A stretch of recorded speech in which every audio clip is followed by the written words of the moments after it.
మన ఏపీలో next CM ఎవరైతే బాగుంటుంది అనుకుంటున్నారు? నెక్స్ట్ ఏమో జగన్ అయితే బాగుంటుంది అనుకుంటున్నాను. ఇప్పుడు అన్ని పథకాలు అమలు చేస్తున్నాడు. రాబోయే రోజుల్లో కూడా ఇంకా అనేక పథకాలు పెట్టి ఎదరికి తీసుకెళ్తానని ఆశిస్తున్నాం. అంటే పథకాల వల్ల జనాలు సోమరిపోతులు అవుతారని చంద్రబాబు గారు అంటున్నారు కదా. పథకాలు సోమరిపోతులు అయ్యి పథకాలు ఏం పెట్టలేదు కదా. 10,000 ఇస్తున్నాడు ఆటో వాళ్ళకి. ఆ 10,000 ఇన్సూరెన్స్ అయ్యి కట్టుకోమని ఇస్తున్నాడు. అలాగే ఇంకా అనేక డబ్బులు మావి కూడా అవుతున్నాయి. మళ్ళీ అమ్మఒడి ఇస్తున్నాడు 15,000. మనం 40,000 ఎట్టి చదివించుకుంటున్నాం. లేదా ఎలిమెంటరీ స్కూల్లో గట్ట అయితే బట్టలకు కానీ ఇంకోదానికి కానీ అన్నింటికి ఉపయోగపడుతున్నాయి. 45 సంవత్సరాలకు డబ్బులు ఇస్తున్నారు, వాళ్ళకి అనవసరంగా ఇస్తున్నారు అని అంటున్నారు. 45 సంవత్సరాలు ఎందుకు ఇస్తున్నారు? వాళ్ళ కుటుంబ పోషణ కోసం. అదైనా సంవత్సరానికి ఒకసారే కదా ఇచ్చేది 18,500 రూపాయలు. అంటే 2,000 కూడా పడట్లేదు. ఈ పెద్ద ఇదేం కాదు అని చేయూతనిత్తం కోసం జగన్మోహన్ రెడ్డి ఈ విధంగా ప్రజలను ఆదుకుంటున్నాడు. మరి ఇప్పుడు నారా లోకేష్ గారు కూడా ఇస్తా అంటున్నారు కదా, ఇప్పుడు ఒక్కొక్కళ్ళకి 15,000 రూపాయలు లెక్కిస్తానని. ఇస్తే ఇప్పుడు ఎలాగ తెలంగాణలో ఏం జరిగిందో అలాగే ఏమన్నా జరుగుతుందేమో చూడాలి. మరి ఇప్పుడు చంద్రబాబు గారి పరిపాలన బాగుందా, జగన్ గారి పరిపాలన బాగుందండి మీకు? ప్రస్తుతానికి జగన్ పరిపాలన బాగుంది. తర్వాత రోజులను బట్టి రోడ్లు అవి బాగోలేదు. ఆ రోడ్లు అవి వేస్తే మళ్ళీ అవకాశం ఉంటుంది. రోడ్లు అవి మరమ్మతులు చేయకుండా ఎలాగ ఉంటే మళ్ళీ జనం ఆలోచించవలసి వస్తుంది. ఇక్కడ ఎమ్మెల్యే ఎవరండి? కొట్టి సత్యనారాయణ గారు. ఆయన మంచిగా చేస్తున్నారా? బాగానే చేస్తున్నారు. అసలు పట్టించుకోవట్లేదు, బయటికి రావట్లేదు, ఎలక్షన్ మూమెంట్లోనే బయటకు వస్తున్నారని అంటున్నారు కదా. ఏమీ లేదు, గడప గడపకి అన్ని గ్రామాలు తిరిగాడు, అన్ని వార్డులు తిరిగాడు. ఇంకా ఎక్కడికి రావట్లేదు. అన్నీ ఏదన్నా ఉన్నా ఇంటికాడ వాళ్ళ అబ్బాయి విశాలు ఉన్నాడు, పరిష్కరిస్తున్నాడు. ఇప్పుడు చంద్రబాబు గారు పవన్ కళ్యాణ్ గారు కలిసి పోటీ చేస్తున్నారు కదండి, గెలుస్తారు అనుకుంటున్నారా మీరు? గెలుతుంటే సీట్లు ఎక్కువ వస్తాయి. ఇద్దరు కలవడం వల్ల సీట్లు ఎక్కువ వస్తాయి. అంటే పోయినసారి కూడా పోటీ చేశారు కదా వాళ్ళు. పోయినసారి అంటే ఫస్ట్ సారి పోటీ చేసిన వలన చంద్రబాబు నాయుడు నెగ్గారు. మొన్న విడిగా చేసిన వలన ఓడిపోవడం జరిగింది. ఇప్పుడు మళ్ళీ కలిసి చేస్తున్నారు కాబట్టి ఎక్కువ సీట్లు వస్తాయి. మరి ఇప్పుడు పవన్ కళ్యాణ్ గారు తెలంగాణలో పోటీ చేశారు, మరి అక్కడ నెగ్గలేకపోయారు. మరి ఎక్కడన్నా నెగ్గుతారని అభిప్రాయమా? తెలంగాణలో పోటీ చేశారంటే అక్కడ పరిస్థితులు వేరు. ఇప్పుడు కాంగ్రెస్ వేవ్ నడుస్తుంది.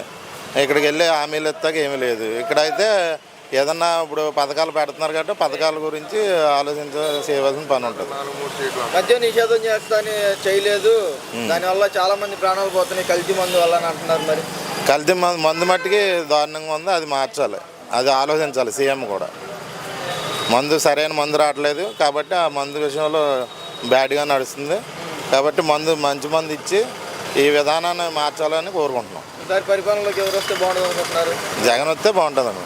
ఓకే, ఖచ్చితంగా గెలుస్తారని. మాకు తెలిసి అయితే మేము జగనానికే వేస్తామండి. ఎందుకంటే మాకు ఏమీ లేదండి. ఫస్ట్లోంచి ఇల్లు స్థలం ఇచ్చింది ఆయనే మాకు. మరి ఆయన వల్లే మాకు మేము ఒక ఇల్లు అంటూ కట్టుకున్నామండి. ఆయనకే వేస్తామండి మా ఓటు అయితే. పోయినసారి చంద్రబాబు గారి పరిపాలన బాగుంది, ఇప్పుడు జగన్ గారి పరిపాలన బాగుంది. మాకు చంద్రబాబు నాయుడు అంటే మరి మేము చంద్రబాబు గారు ఉన్నప్పుడు మాకు ఇల్లు స్థలాలు గట్ట ఏం రాలేదు కదండి. అదండి. ఇక్కడ వాలంటీర్ వ్యవస్థ ఎలా ఉందండి? ఇక్కడ వారంటీలు అండి బాగానే ఉందండి. ప్రతి నెల ఇంటింటికి తిరిగి ఇస్తున్నారు. అంటే మాకు పింఛనీళ్ళు తీసుకునే వాళ్ళు ఎవరు లేరండి. అమ్మఒడి అయ్యి అయితే బాగానే వచ్చినాయండి. పింఛనీళ్ళు తీసుకోవడానికి మా ఇంట్లో ఎవరు లేరండి. ఈ లంచాలు ఎవరు ఇప్పుడు వచ్చి మా దగ్గర ఎవరు లంచాలు అయ్యి ఏం తీసుకోలేదండి. తీసుకోలేదు. ఈసారి ప్రభుత్వం కూడా జగన్ గారు వస్తేనే బాగుంటుంది. బాగానే ఉంటుందండి. మరి వస్తుంది. మన ఆంధ్రప్రదేశ్ లో నెక్స్ట్ సీఎం ఎవరైతే బాగుంటుంది అనుకుంటున్నారు? జగన్ గారు వస్తే బాగుంటుంది అనుకుంటున్నాను. ఎందుకనండి? అంటే అన్ని మాకు పథకాలు బాగానే అందినాయండి. అమ్మఒడి మా అమ్మాయి వాళ్ళ పిల్లలకి ఇచ్చారు. అలాగే నాకు 18,000 వేశారు. అలాగే మా అత్తయ్యకి పింఛని ఇస్తున్నారు. మాకు ఎటువంటి కొదువు లేకుండా బియ్యం కూడా ఫ్రీగా ఇస్తున్నారు. అన్నీ మాకు బాగున్నాయండి. మాకు ఏది కూడా లోటు అవ్వలేదు ఆయన వచ్చాక. మాకు జగన్ గారి పరిపాలన మాకు బాగుంది. అంటే ఈ పథకాల వల్ల జనాలు సోమరిపోతులు అవుతున్నారని చంద్రబాబు గారు అంటున్నారు.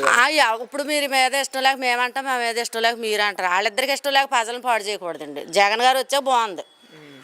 ఇక్కడ ఎమ్మెల్యే ఎవరండి? కొట్టి సత్యనారాయణ గారు. ఆయన మంచిగా చేస్తున్నారా? మంచిగా చేస్తున్నారు. రోడ్లు కూడా కరెక్ట్గా వేయట్లేదు, పట్టించుకోవట్లేదు అని అంటున్నారు. చేస్తున్నారులే అండి. ఎందుకు చేస్తలేదు? ఎవరు చేసేది వాళ్ళే చేస్తున్నారు. రోజు ఉండదు కదండి, చేస్తున్నారండి. అంటే గెలిచిన దగ్గర నుంచి అసలు మా వైపు కూడా రావట్లేదు అని అంటున్నారు కదా. లేదండి, మీటింగ్లు పెడుతున్నారు కదండి 3 నెలలకోసారి. ఊళ్ళో నాయకులు ఉన్నారు కదండి. మనకి నాయకులు ఉన్నారు కదా, పర్లేదండి. ఇప్పుడు చంద్రబాబు గారు పవన్ కళ్యాణ్ గారు కలిసి వస్తున్నారు కదా, గెలుస్తారు అనుకుంటున్నారు వాళ్ళు? మేము ఎలా చెప్పగలమండి? అన్ని మా అభిప్రాయం మేము చెప్పాం అంతవరకు. ఆయన మమ్మల్ని బాగా చూసారు, మేము చెప్పాం. అది మాకు తెలియదండి. మనకి ఎలా ఇప్పుడు మనకి అన్నం పెట్టారని చెప్పాం. వాళ్ళ గురించి మనకేం తెలుస్తుంది? అంతేనండి. ఈసారి కూడా జగన్ గారు వస్తేనే బాగుంటుందని మీ అభిప్రాయం. మా ఇప్పుడు సోమరపోతులు ఎందుకు ఇప్పుడు మీరు వచ్చారు కొంచెం మంచినీళ్ళు ఇస్తే మేము చెడ్డోళ్ళం అవుతామా అలా మాకు ఆయన ఆహారం పెట్టాడు మేము ఎలాగా సోమరపోతులు అవుతాం ఆయన పెట్టింది మేము కొంచెం కష్టపడ్డాం ఒప్పుడు చేసి ఇవాళ ఇల్లాను ఆకులని అన్నీ ఉన్నాయి మాకు. ఓకే అండి, థ్యాంక్ యూ. నమస్కారం బాబు. మన ఆంధ్రప్రదేశ్లో నెక్స్ట్ సీఎం ఎవరైతే బాగుంటుంది అనుకుంటున్నారు? అయ్యే జగన్ వస్తేనే బాగుంటుంది అనుకుంటున్నామండి. ఎందుకనండి? అంటే పింఛనీ గట్ట బాగా ఇస్తున్నాడు.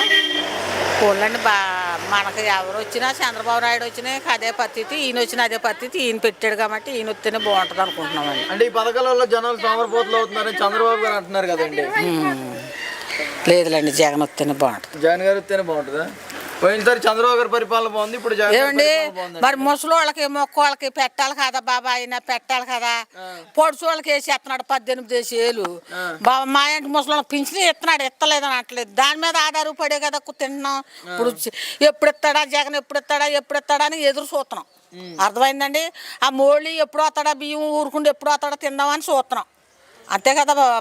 మా ఇంటి వాళ్ళు ఇంకెక్కడికి వెళ్ళగలుగుతాం? ఏం పనులు ఉన్నాయి బాబా, ఏం చేయగలుగుతాం మేము? ఇందంటే ఎక్కడన్నా కుండలు కడుగుదామన్నా కడిగించుకుంటే రైతులు లేరు. ఇదంతా లేబర్ ఊరు అమ్మా. బాగానే చేశాడు. ఇప్పుడు ఆయన కూడా ఈ జనవరి 1 3,000 ఇస్తానన్నాడు, వేస్తాడు. అది మాకు ఎమ్మెల్యే ఎవరండి? ఎమ్మెల్యే పొడి సత్యనారాయణ ఆయన మంచిగా చేస్తున్నారు ఆయన గారు. వస్తున్నాడండి, అప్పుడప్పుడు వస్తాడండి, వెళ్ళిపోతాడు. అంతేగాని ఈ రోడ్లు గట్టా వచ్చి చూసి చేస్తలేదండి. అంటే బాబా మొన్న చూసావు కదా రోడ్డు, నువ్వు మునిగిపోతావు అంత లోతెళ్ళి నీ నీళ్ళు. పర్లేదండి, బాగానే చేస్తున్నాడు. జగన్ బాగానే చేస్తున్నాడు. జగన్ తండ్రి ఎట్టిందేనండి, మాకు మట్టి పని కావాలి బాబా. జగన్ తండ్రి ఎట్టిందే మట్టి పని, జగన్ గారు తండ్రి ఎట్టిందే మట్టి పని. ఆ మట్టి పని చేసుకున్నాం అనుకో, 100 వచ్చినా 50 వచ్చినా ఈ జగన్ ఇచ్చే డబ్బులు అవి ఇవి పెట్టి ఏదో మేము పొట్ట కాలక్షేపం చేసుకుంటాం, బతుకున్నాం నాలను. అంతే కదా బాబా. మొత్తానికి దోసేసి మాకెట్టాలన్నా పెట్టలేడు, ఎంతమందికి ఎట్టగలుగుతాడు అది. అయితే మళ్ళీ ఈసారి జగన్ గారు వస్తేనే బాగుంటుంది అనుకుంటున్నాను. ఓకే అండి, థ్యాంక్ యూ అండి.